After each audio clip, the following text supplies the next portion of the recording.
Five Nights at Freddy's is generic American 9-to-5 job simulator number 385. You work as a night guard who is unironically so desperate to make ends meet he is willing to be gutted alive by a giant teddy bear, like a true American. You work from 12 a.m. to 6 a.m. monitoring seemingly empty hallways for dirt-poor wages. But plot twist, the robots that perform there have played Detroit, become human, and now want to kill someone out of pure rage. Every night you are greeted by a message from a previous security guard who left because he was a pussy-ass bitch and couldn't handle 3 tons of pure steel trying to shove him in a suit, killing him in the process. You quick learn the robots get quirky at night, I'm assuming due to never getting bathed like a fucking Redditor, and due to stinking all the way to heaven's gates, they want revenge on your ass for the mere act of breathing. Because of this, you need to manage the final juice in a Duracell battery this entire place is run on. While operating such outdated equipment, it would make horse and carriage look innovative. The only information you have at first is that this is a Chuck E. Cheese ripoff, with the main appeal being 3 disturbing robots and a 4th robot so incredibly ugly not even Satan would employ him as a demon. As a result, he's being stored behind a curtain, one of the most cost-effective protection measures in the cosmos. On top of this, there have been so many murders behind these walls that it would make both Jeffrey Dahmer and Jack the Ripper blush. And this place is still somehow in business. I'm assuming due to money laundering schemes, but hey, what do I know? You are greeted upon starting a new game with a newspaper article simply reading, "Family Pizzeria looking for security guard to work the night shift. 12 a.m. to 6 a.m. Monitor cameras. Ensure safety of equipment and animatronic characters. Not responsible for injury dismemberment. $120 a week. To apply, call 1-555-FAZ-FAZBEAR." This article is circled with a red marker, meaning whoever we're playing as has taken the offer. Decided to get up off his fat lazy ass and get a job, which is much better than you, I might add. The act of looking in a newspaper for a job may be because this game might not take place in modern day, but instead takes place in the recent past, possibly even before the internet. However, since the actual timeline for this shit is so complicated it makes Payday 2's plot look like child's play in comparison, we'll just say it takes place in the mid-80s to early 90s. A simple screen appears after a glitched animation. 12 a.m., first night. With your first day jitters intact, you are loaded into an office, a blaring fan mixed with a single light above you as a phone starts to ring. Off the bat, you already start to feel unnerved by something. Is it EDP 445's worst nightmare staring at you from your desk? Maybe it's the fact that you haven't seen your dick since you were 5 and suffer from morbid obesity because the whole game you are unable to even get up and walk around. This is mostly because this game is entirely 2D, and no, I'm not kidding. While the models and/or images in this game were probably taken on a 3D modeling software, the entire game is nothing more than 2D images linked together through clever button mapping, giving the illusion of a 3D environment. This works in the game's favor since it adds to the helplessness that you feel while playing a horror game, where while in Slender the 8 pages you could run from Slender Man, here you can't do anything. You're forced to sit in that chair until one of the robots comes and rips your face off. No running, no hiding, no fighting, just you, a light, cameras, and a door. A person appears to have recorded messages on the phone for you throughout your whole week, giving you advice on how to be productive on the job. The fan base dubbed this man the phone guy. Very creative. He's meant as a red herring, since most of the tips he gives on how to survive are stuff you could have either figured out on your own, or are things that don't work at all. The guy finally hangs up and leaves you on your own, giving you this eerie sense of dread like something isn't right. The things he talked about in that phone call were major red flags, plus what was said in the advert you saw in the newspaper. Dismemberment? This is a night shift. How could I get dismembered? I've always found the best horror to be when you leave the human brain to fill in the blanks. By nature, we'll always assume the worst. And when the guy over the phone barely gives you any information, and we're left to fill in the blanks ourselves, it helps us feel more terrified. The rest of the night you spend looking at the characters wandering around the place, since apparently they can't stay in place for too long. Most animatronics along these lines are in place and can't actually walk around like this. Now this leads to the assumption that they come to life, but I don't think that's true. I think they actually do have the technology to walk out and around. Look, people, I get the 80s weren't that technologically advanced, but since this is a video game and it's not too far out of the realm of plausibility to believe, then I'll believe that these robots can walk. Eventually, you're greeted with the ringing of a grandfather bell and the sounds of children cheering as you are shown another screen introducing Night 2. When you're loaded back in, you're greeted again by the same blaring fan, the same light above you, and the same phone ringing back in to give you another pre-recorded message. It appears that your character has decided to come back, probably writing last night off as paranoia. When the phone guy calls, he doesn't give much in terms of advice, other than finally introducing the fourth robot. When he hangs up, you still feel that dread you've been feeling for the past couple nights. It's starting to creep into your soul like a weed. As you flick through the cameras, you continue to get more and more anxious, like something could come at you at any moment. You keep hearing footsteps getting louder and louder outside of your office. This is where Five Nights at Freddy's excelled. The atmosphere it gives you, the player, makes you feel uneasy. This is a restaurant intended for children. There shouldn't be anything to fear here. Yet the way that these animatronics are constantly trying to make entry into your office says otherwise, plus the fact that you need a large metal door with caution tape on it as opposed to a regular wooden door. Why have such intense safety measures for a place that shouldn't need them? The longer you keep playing, the more you question these things, by nature humans, like things that are understandable and predictable, yet nothing about this place makes any sense. Regardless, long story short, you're scared, terrified even. While all of this is setting in, you see it, a hallucination. What did it say? It's me? This place is making your character mentally unstable, his brain frying the longer he stays here.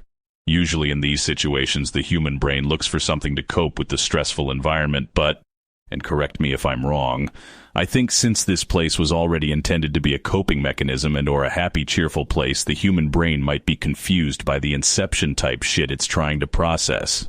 This place isn't supposed to be as stressful as it is. It's supposed to be a safe, kid-friendly environment, but the whole time you've been here, it's been nothing but torture. Regardless, your character finally makes it to the end of the night, end of the shift. Time to go home, relax, watch TV, and sleep for the day until tomorrow night. You came back. At this point, you might think your character has a death wish. Any person with a brain would quit that job without a second thought and move on, but either because it was hard to come across a job offering, you didn't want to ruin your career reputation, or there was pressure from your parents to keep the job. Especially since they think you're crazy for thinking the robots are going to kill you, you decided to come back and finish out the week. The guy over the phone left another message for Night 3. He mentions that people don't usually last this long, then quickly backpedals and says he didn't mean that they died. Well, that's a lie and a half. So if these things do kill previous employees, you have survived a lot longer than most of their other victims. This makes you wonder how many security guards have disappeared before you. What number will you be if they take your life? Apparently, he hangs up faster than usual because things, quote, start getting real tonight. These robots have failed for the past 2 nights to kill you and aren't playing a game anymore. They want you dead. The night progresses with a much faster pace. The characters are moving faster than usual. I could have sworn Bonnie went straight from the dining hall to my blind spot in 2 seconds. That's when you realize you forgot Pirate's Cove. You check it, he's gone. Curtains agape. You check frantically as to where he could have gone until you check the left hall cam just for him to rush you on your left side. You shut the door just in time, saving you both a heart attack and your life. This place won't let you breathe. The longer your character stays here, the more insane he's becoming. It's clear that by the end of this, whether or not he survives, he won't be the same person. You start to hallucinate. Posters on the walls start changing. Some of the animatronics are moving in funny ways. At one point, the rules poster changes to a poster detailing how 4 kids went missing, supposedly being murdered. This poster, are those kids' spirits still in this place? The animatronics were reported to smell atrocious and were leaking blood and mucus. This brings everything together. It all becomes clear. These robots are haunted by the spirits of those 4 children who died. Now they roam these halls trying to kill you out of vengeance for what happened to them. Maybe because you had made it so far and they knew they would kill you eventually. They would let you know through a hallucination what is happening. So then does this mean they can control your hallucinations? This is the breaking point. You have nothing to cling on to. There isn't any possible way of making heads or tails of any of this. If spirits are the cause of this, then there is no rule structure as to how any of this works. It is beyond your comprehension. Eventually, as you continue, you forgot about having to save power. Yeah, remember that Duracell battery joke earlier? Well, here it takes full effect when the entire place goes out, like that the whole place goes pitch black, the doors open and you hear footsteps coming in your direction. The only thing letting you see is a small blue backup light shining above you. You are powerless to do anything.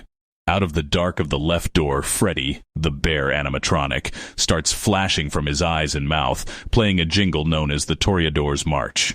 The song was composed by a French composer named Georges Bizet, intended originally for a French play about a Spanish bullfighter, in French a toreador, and was sung by the bullfighter in the second act.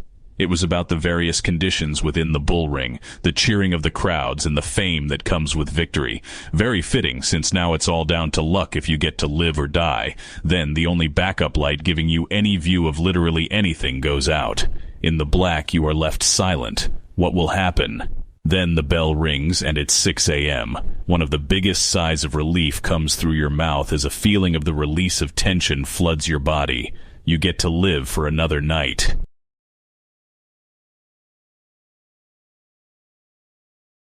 You have to be stupid, you're back. You came back after almost dying, seconds away from going missing and having your death covered up so this company that clearly doesn't give two fucks about you looks better in the long run? Why was it guilt? Do you feel some kind of empathy for these kids' souls? Regardless you're here, there is no getting out now. Hunker down, because you have a long night ahead of you. The phone guy left another message. Sadly, it looks as if this is the last one he recorded for you. Good reason to. He's dead. He talks about holding out in the back room until someone possibly comes looking for him, but realistically speaking, he's dead. There is no doubt. The same anthem that played for you last night starts blaring in the background of the call before it cuts off. They killed him. Now they'll kill you too. The pace gets even faster. For 3 nights you have been able to evade their wrath, but tonight they are getting desperate. You become hardened. The usual tricks they use to scare you don't work anymore. You no longer jump when you turn on the door light and see one of them standing there, and you are no longer fazed by the hallucinations they make you endure. The longer you play this game, the more you as the player can just smell this rotten place. The moldy pizza left to rot on the tiled floor, the thick dusty air clogging your nose, the unfiltered scent of odor this place had endured for however long it's been running. Dirty fabric. However, throughout all of this, Freddy has never actually gotten off stage. Does he send the others to do his bidding? Suddenly you hear a deep laugh, and in the stage camera he's gone. You can't seem to find where he went, so in a state of panic you continue keeping track of the other characters. Eventually it's very faint, but you see his eyes glowing in the dining hall camera. The pace gets faster and faster. You balance keeping them out and checking on where they are relative to you versus how much power you have left. You have now mastered this. You understand how it works. You remind yourself not to let your guard down until you hear another laugh. Before you have time to check where it went, it turns 6 a.m. One more night to go. Get some rest, champ. You deserve it.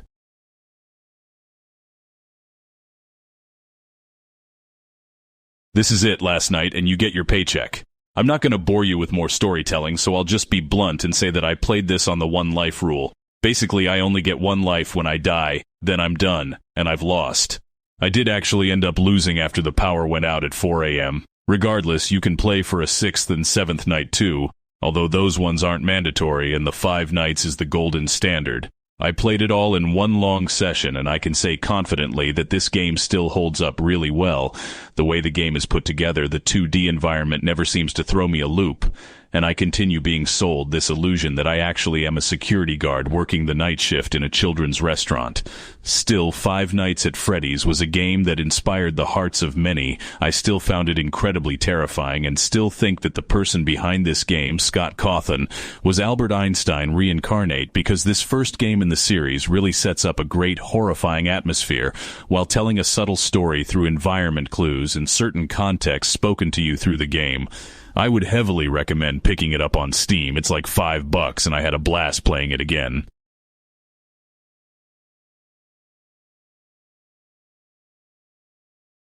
Now, regarding the series going further, the only other game I want to go over is the third one. The rest can burn in hell for all I care. We didn't need a prequel, nor a sequel, nor a sister location. This may be a bit of a hot take, but I do think that the series would have been much better off sticking to the one location and the possible previous small location. With there being less plots to follow and a more clear and concise story being told, it would have been a much better narrative. Small Dinner opens up with animatronic characters that can become suits. The dinner transitions into a children's restaurant. The owner goes crazy and kills a bunch of children. The robots get haunted, and so does the entire place. The place eventually shuts down. A horror attraction is opened based on it. The owner that killed those children then becomes Springtrap, who then dies in the fire that burned down the attraction before it opened. And the souls of the 4 children are freed from the robots that possessed. That was it. Another thing before I wrap this all up was that I never got around to saying it, but the character in the game was named Mike Schmidt. I guess you could say he did a Schmidt job.